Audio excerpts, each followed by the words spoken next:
నొప్పి మాయం సర్జరీ దూరం ఆపరేషన్ లేకుండా మోకాళ్ల నొప్పులకు ఆధునిక చికిత్స ప్రాణ పెయిన్ క్లినిక్. వంశీ ఫార్మ్స్ మీద ఎలిగేషన్స్ ఏవైతే ఉన్నాయో అండ్ వంశీ మీద జరుగుతున్న ఎలిగేషన్స్ ఏదైతే ఉన్నాయో అవన్నీ క్లారిటీ కోసం నాకు ఇవ్వడానికి ఈరోజు వాళ్ళిద్దరు నా ముందుకు వచ్చారు. ఎవరు పడితే వాళ్ళు ఏది పడితే అది మాట్లాడినా అవసరమా అని సడన్ గా మీ ఇద్దరి మీద ఎందుకు బ్రో నెగిటివిటీ అనేది? చిన్న చూపు అయిపోయింది దానికి విడాకులు అంటే. మళ్ళీ పెళ్ళాంని వదిలేసినావు ఇంకొకరు కావాలా నీకు? మా అవసరం కోసం మాత్రమే నేత్రాన్ని అప్రోచ్ అవ్వడం కానీ నేత్ర మీరు కలవడం కానీ అది ఏమైనా జరిగింది? డివర్స్ ఇప్పించేయండి మేడం అండ్ వారిది ఫార్మ్స్ కూడా నాకు ఇచ్చేసేయమనండి నష్టపరిహారంగా అంటుంది. అంటే వంశీకి ఫార్మింగ్ రాదు, వీడు చేసేది బిజినెస్. ఇప్పుడు వీడు అగ్రికల్చర్ కాదు చేసేది. ఒక అమ్మాయి తర్వాత నేత్ర అయిపోయిన తర్వాత మళ్ళీ హిందూ. ఈ ఫార్మ్స్ కి అమ్మాయిలు ఎందుకు? ఇద్దరు అన్న తమ్ముళ్ళు ఇద్దరు తోడు దొంగలు. అమ్మాయిల పిచ్చోడు అనడము, బూత్ ఫామ్ అనడము, అమ్మాయిల ఫామ్ అనడము, బ్రోతలోస్ నడుపుతలేం కదా. వీడు ఆడపిల్లతో చేపిస్తున్నాడు, నీకేమైతుంది? అమ్మాయి మానేయడానికి రీజన్ హిందూ దివ్య నా మంచి కోసమే వదిలేస్తున్నా అంటే నా మంచి కోసమే నేను తీసేసిన వీడు కూడా పెట్టొచ్చు ఫర్ మై ఓన్ గుడ్.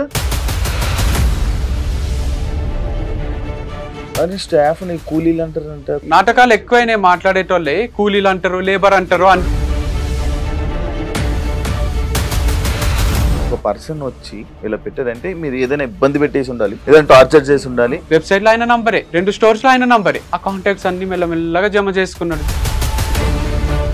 ప్రజలు గొర్రెలు, వీళ్ళ దగ్గర కొనేటోళ్ళు గొర్రెలు.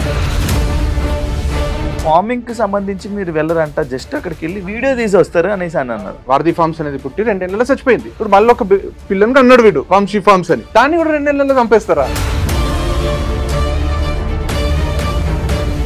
ఒక న్యూస్ ఛానల్ మీ ఆర్గానిక్ స్టోర్కి వెళ్ళి వీడియో చేసి మీ గురించి మాట్లాడడం జరిగింది. మాటలు నమ్ముకున్న ప్రాబ్లమే, మాటల ద్వారా ప్రోడక్ట్లు నమ్ముకున్న ప్రాబ్లం. వంశీ చెప్తే కొన బుద్ధి అవుతుంది, అట్లాంటి నేను చెప్తే కొన బుద్ధి కానట్టు చేసిండ్రు వీళ్ళు. ఆమె వంశీకి పాజిటివ్ కామెంట్ పెడితే ఒక జర్నలిస్ట్ అయ్యుండి ఆమె పో వంశీతో పో, జర్నలిజం అది. హాయ్ హలో నమస్తే, నేను మీ anchor Shiva. Welcome to I dream media. ఈరోజు మనం ముందున్న గెస్ట్ ఈ పాటికి మీకు అర్థమైపోయి ఉంటుంది, ప్రోమో చూసుంటారు. నా ముందున్న వాళ్ళు కృష్ణ చైతన్య అండ్ వంశీ ఉన్నారు.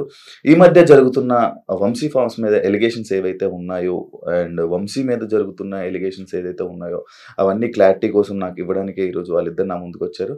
అసలు ఏం జరుగుతుంది, వాళ్ళు ఏం చెప్తున్నారు, అసలు నిజమెంత అనేది వీళ్ళ మాటల్లో తెలుసుకుందాం. ఒక సైడ్ అయితే మనం వెర్షన్ విన్నాం, అదొకటి చేసి మనం అదొకటి వినేసి అది కరెక్ట్ అని అనుకోవడం కాదు కదా. కాబట్టి వీళ్ళని తీసుకుని వచ్చి అసలు ఏం జరిగింది అనే విషయాలపైన ఈరోజు తెలుసుకునే ప్రయత్నం అయితే చేద్దాం. ఎవరు? హాయ్. హలో శివ. సెకండ్ మన ఇద్దరం ఫస్ట్ టైం, కానీ చాలా నిండుగా ఉన్నారు బ్రో, మంచిగా చక్కగా. అది నేను యాక్చువల్లీ రోజు మీ ఇంటర్వ్యూ చేసేటప్పుడు కూడా మీ ఇద్దరిని చేద్దాం అనుకున్నాను, కాకపోతే కారణాల వల్ల చెప్పిండ్రు ఆ రోజు కూడా. బ్రో ఎలా ఉన్నారు? బాగున్నారా? పర్ఫెక్ట్. ఈ మధ్య చూస్తున్నారా మీ తమ్ముడి మీద జరుగుతున్న వార్తలు? చూస్తున్నా. నేనే కొంచెం యాక్టివ్ గా చూస్తున్నా. మనోడు చెప్పకు అవన్నీ అని అంటాడు, అంటే ఇష్టపడాడు. అయితే కూడా నాకు ఎవరో మా ఫ్రెండ్స్ ఎవరో పంపిస్తుంటారు, మనమే రోల్ ఒకటి చూస్తే మిగతా కూడా వస్తుంటే లాట్ ఆఫ్ క్యూరియాసిటీ చూస్తాం కదా. ఇక మన మీదనే అయినప్పుడు, మన ఫ్యామిలీ మీద అయినప్పుడు, సో ఆటోమేటిక్ గా అసలు ఏంది అనేదన్నా అసలు ఏం మాట్లాడుతున్నా చూస్తున్నా. కాకపోతే రియాక్ట్ కావాలి అన్నంత అనిపించలేదు. అంటే ఇప్పుడు రియాక్ట్ కావాలంటే కూడా ఒక స్టేచర్ ఉండాలి కదా అవతల వాళ్ళకి కూడా. ఎవరు పడితే వాళ్ళు ఏది పడితే అది మాట్లాడినా అవసరమా అని ఆగినాం ఇన్ని రోజులు. బట్ ఇంకా మరి ఈ ఓవర్ అయిపోతుంది, ఒక లిమిట్ లేకుండా ఇష్టం వచ్చినట్టు. ఒక అంటే ఫ్రీడమ్ ఆఫ్ స్పీచ్ అంటారో ఏమంటారో తెలియదు కానీ ఏది పడుతుంది ఎంత పడుతుంది ఒక లిమిట్ అయితే ఉంటది కదా. ఇప్పుడు ఒకరి మీద అనాలంటే ఒక మనిషికి కొరటాల శివ చెప్పినట్టు ఒక భయం అనేది అన్న ఉండాలి కదా. ఏం భయం లేకుండా ఏం లేకుండా ఇష్టం వచ్చినట్ట. సడన్ గా మీ ఇద్దరి మీద ఎందుకు నెగిటివిటీ అనేది? ఏం లేదు. అంటే నేను ఒక్కటి చెప్తా, ఇది మనం ఐ డ్రీమ్ తోనే 5 years బ్యాక్ వచ్చినప్పుడు నాకు ఇక్కడికి వస్తే అదే గుర్తొచ్చింది. అంజలి గారు ఏమన్నారంటే ఆ ఇంటర్వ్యూలో, ఒక్క నెగిటివ్ కామెంట్ ఉండదా మీకు? ఇట్లెట్లుంటారు మనుషులు అన్న వాళ్ళు. 1000 కామెంట్ ఉంటే 1000 పాజిటివ్. ఈ ప్రపంచంలో ఒక్కరు కూడా మిమ్మల్ని ఏమన్నారు, ఇంత మంచితనం ఏంది అని 5 hours ఇంటర్వ్యూ అది. ఈరోజు 5 years తర్వాత చూస్తే ఫస్ట్ అకౌంట్ వెతుక్కోవాల్సి వస్తుంది. అప్పుడు మీరు గుర్తొచ్చిండ్రు నాకు. ఫస్ట్ ఇంటర్వ్యూ మనం చేసినాం కదా, అప్పుడు అదే నెగటివిటీ మీద టాక్ వచ్చినప్పుడు మీరు చెప్పిండ్రు నాకు 1500 కమెంట్స్ ఉంటాయి, దాంట్లో 99% నెగటివ్ ఉంటాయి నన్ను అని అప్పట్లో. అప్పుడు టిక్ టాకర్స్ అవి అప్పుడు అనిపించింది, ఓహో అంటే మీ గ్రోత్, మీ ఆర్గానిక్ గ్రోతే ఉంది కదా మీది, స్ట్రక్చర్ గా స్టెప్ బై స్టెప్. మీకు కమెంట్లు పెట్టే వాళ్ళ పరిస్థితి 1500 కమెంట్లు పెట్టిన వాళ్ళు కూడా ఒక్కరు కూడా మీ స్థాయికి రీచ్ అయ్యింది ఈ రోజుకి కూడా. మీరు మీ లెవెల్లోనే ఉన్నారు, వాళ్ళు ఇంకా వేరే వాళ్ళకి కమెంట్లు పెట్టే లెవెల్లోనే ఉన్నారు. అది ఫైనాన్షియల్ గా తీసుకున్నా, ఫేమ్ పరంగా తీసుకున్నా, లైఫ్ స్టైల్ పరంగా తీసుకున్నా మీరు బెటరే ఉండి ఉంటారు. సో వీళ్ళని పట్టించుకునే అవసరం ఉందా అనేది ఒకటి వచ్చింది. కానీ మీరు అడిగినట్టు నెగటివిటీ ఎందుకంటే నాకు కూడా అర్థం కాలేదు, క్లూలెస్ ఉన్నా. మధ్యలోనే సడన్ గా ఈ మోటివేషన్స్ గానీ ఇవి చెప్తున్నప్పుడు సడన్ మధ్యలో అంటే మధ్యలో ఏం రాలేదు మనకు. ఈ స్పీచెస్ ఇదంతా మావాడు అన్నట్టు అంత పాజిటివే ఉంది, పెళ్లి కూడా పాజిటివే ఉంది. డివర్స్ దగ్గర నుంచి వచ్చింది. నేను డివర్స్ ఇచ్చిన తర్వాత ఐ డ్రింక్ ఒక ఇంటర్వ్యూ ఇచ్చిన.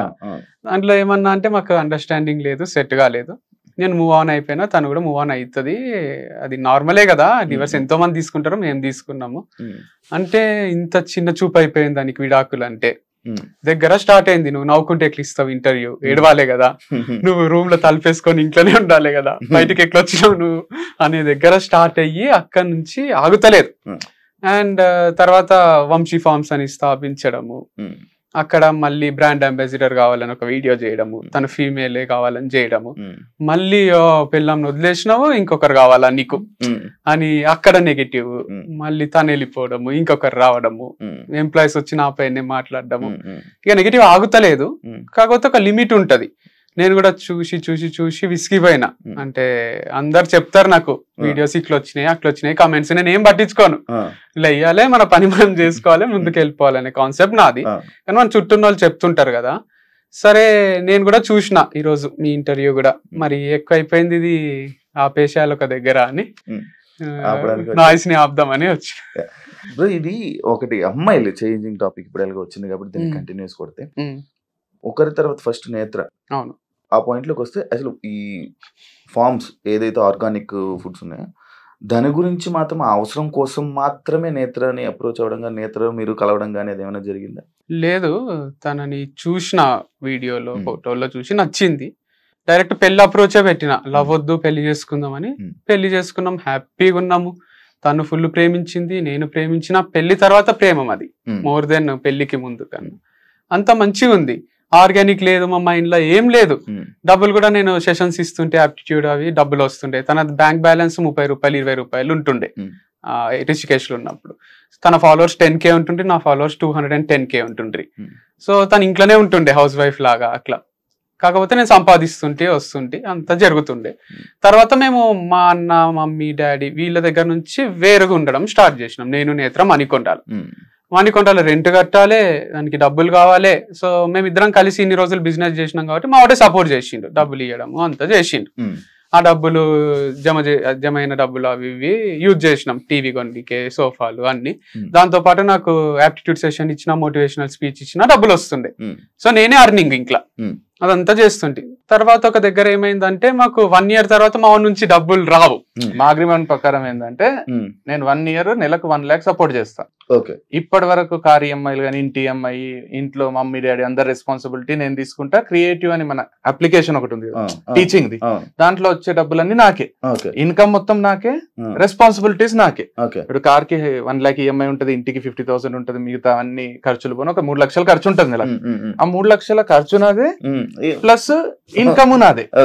లేదా ఇన్కమ్ నువ్వు తీసుకో, రెస్పాన్సిబిలిటీ నువ్వు తీసుకో. కానీ ఇద్దట్లో ఒకరమైతే ఇన్కమ్ అండ్ ఖర్చులు తీసుకోవాలి, ఒకరికి ఇదేది ఇన్కమ్. ఇప్పుడు క్రియేటివ్ యాప్ అనేది ఎవరు తీసుకుంటారో వాళ్ళు ఇంకొకరికి 1 year పాటు నెలకు 1,00,000 రూపాయలు సపోర్ట్ చేయాలి, నెలకు 1,00,000 రూపాయలు ఇవ్వాలి, 1 lakh. అది మా అగ్రిమెంట్. వేరు వేరే చేసుకుందాం, కలిసి ఎన్ని రోజులు ఎవరు ఇండిపెండెంట్ ఐడెంటిటీ వాళ్ళకు ఉండాలి కదా. నాకు కూడా పెళ్ళైంది కదా అని వీడు ఇండిపెండెంట్ ఐడెంటిటీ కోసం నేను